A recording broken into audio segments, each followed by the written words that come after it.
Hair restoration surgery basically वो medical guided surgery है जिसमें सर्जिकल मेथड से एक सेफ डोनर एरिया में से हम ग्राफ्ट को एक्सट्रैक्ट करते हैं एंड डिफाइंड रेसिपिएंट एरिया में वो ग्राफ्ट को हम इम्प्लांट करते हैं। सबसे पहले स्टार्ट होता है कंसल्टेशन से। सो वहाँ पे हम सबसे पहले करते हैं असेसमेंट। असेसमेंट में दो चीज़ों का असेसमेंट होता है, एक है डोनर एरिया एंड एक है defined recipient area. Donor area में अगर डोनर में अच्छी डेंसिटी है ग्राफ्ट की तो रिजल्ट के आउटकम पॉजिटिव आने की पॉसिबिलिटी ज़्यादा है। सेकेंड, डोनर में कोई एक्टिव इन्फेक्शन, कोई ऑटोइम्यून डिसऑर्डर नहीं होना चाहिए, वरना वो सर्जरी के आउटकम को नेगेटिव इम्पैक्ट देता है। अब रेसिपिएंट एरिया का सिलेक्शन। यदि डोनर एरिया कम है एंड रेसिपिएंट एरिया बहुत बड़ा है तो वैसे केसेस में hair restoration surgery positive outcome नहीं देती है। अगर रेसिपिएंट एरिया छोटा है, उसकी साइज एंड डोनर सफिशिएंट है, सो वैसे केस में जैसा गुड एंड आइडियल कैंडिडेट उन लोगों में पॉजिटिव आउटकम आने की संभावना ऑलवेज ज्यादा होती है। नॉर्मल ह्यूमन बॉडी में एक सबसे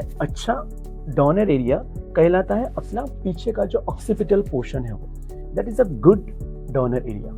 सेकेंड नंबर डोनर एरिया जो मेल जेंडर में हम ले सकते हैं वो है हमारे बियर्ड हेयर में से भी हम फॉलिकल को एक्सट्रैक्ट कर सकते हैं।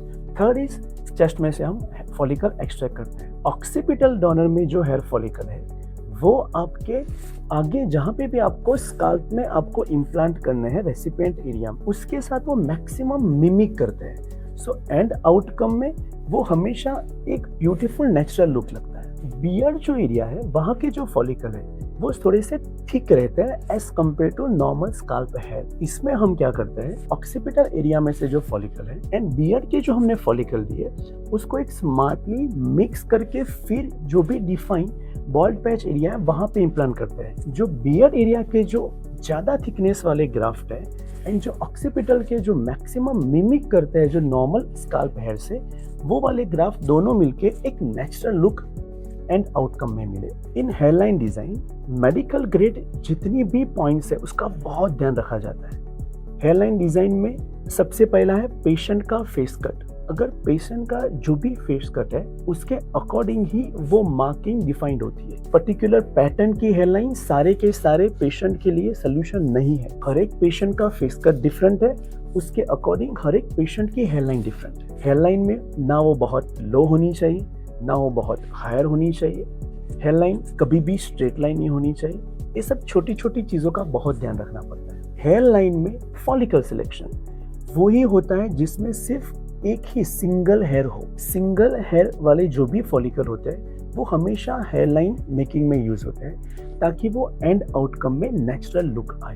हर एक पेशेंट के फॉलिकल की साइज डिफरेंट है तो वो असेसमेंट के बाद ही पंच की साइज डिफाइन होती है। प्रॉपर पंच साइज यूज करने से आप जहाँ पे भी जो भी डोनर एरिया है वहाँ पे आप इंजरी प्रिवेंट कर सकते हो और उसका जो एंड आउटकम है सर्जरी के बाद वो भी वहाँ पे एकदम नॉर्मल वे में एक नेचुरल लुकिंग लगता है। 6 मंथ्स 9 मंथ्स के बाद जब पेशेंट आता है विजिट करने तो पता ही नहीं चलता है कि यहाँ से एक्सट्रैक्शन किया गया है।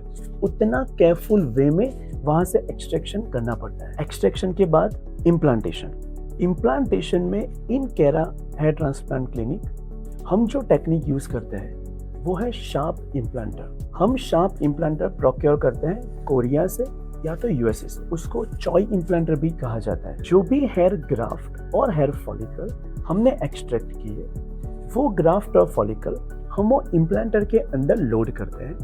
लोड करने के बाद जहाँ पे भी बॉल्ड पैच है वो बॉल्ड पैच में हम उसको इम्प्लांट करते हैं। सो हमारे लिए वो हमेशा हर एक ग्राफ्ट का एंगल भी हमारे कंट्रोल में है, डायरेक्शन भी हमारे कंट्रोल में है and as well as depth भी हमारे कंट्रोल में है। सो एक एक ग्राफ्ट को एक प्रॉपर वे से एक्यूरेट वे से आप इम्प्लांट कर सकते हो। जब भी एंड आउटकम आता है सो वो जो फॉलिकल है वो उसकी मैक्सिमम कैपेसिटी से वहां से रिग्रो होके एक एंड आउटकम का रिजल्ट मिलता है। Discover the right approach with Kera. You can call on 9898 760404. I am Dr. Kautuk Patel, MD dermatologist and hair transplant surgeon. Thank you.